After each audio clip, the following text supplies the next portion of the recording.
Mama Bok se huis. Lank gelede het al die diere in 'n dorpie gewoon. Mama Bok het 'n groot huis gehad. Eendag wou Hasie iemand 'n poets bak.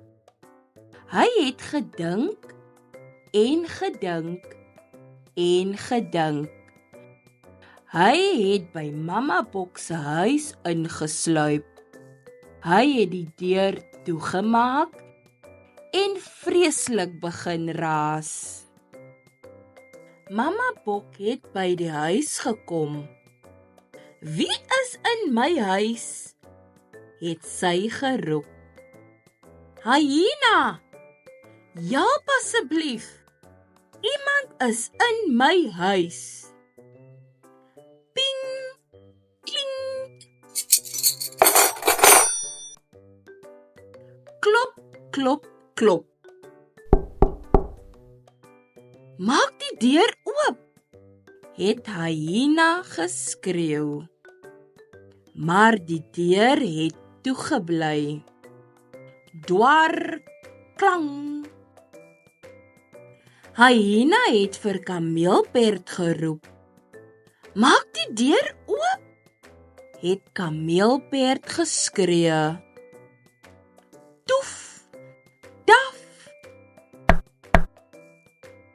Maar die deur het toegebly. Kameelperd het vir Sebra geroep. "Maak die deur oop," het Sebra gegil.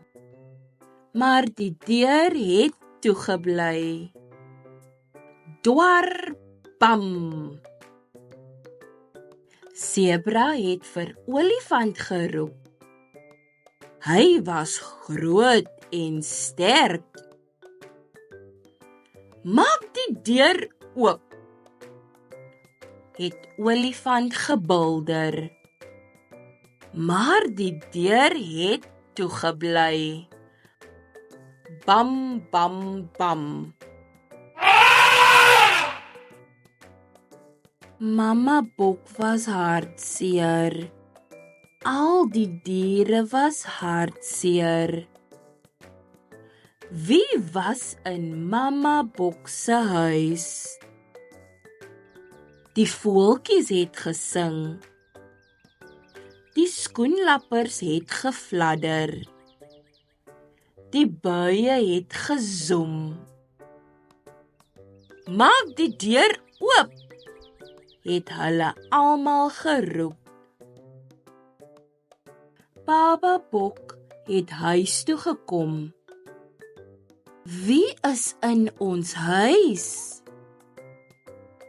"Maak asseblief die deur oop," het sy mooi gevra. Die deur het oopgegaan. Dit was Hasie. Hasie het geglimlag. Hy was mal daaroor om poetse te bak. Hoera! Hoera! Mama Bok en Baba Bok is vrolik. Die diere is vrolik. Mama Bok se huis is uiteindelik oop. Fluit, fluit, my storie is uit. Akkerblaar, my storie is klaar.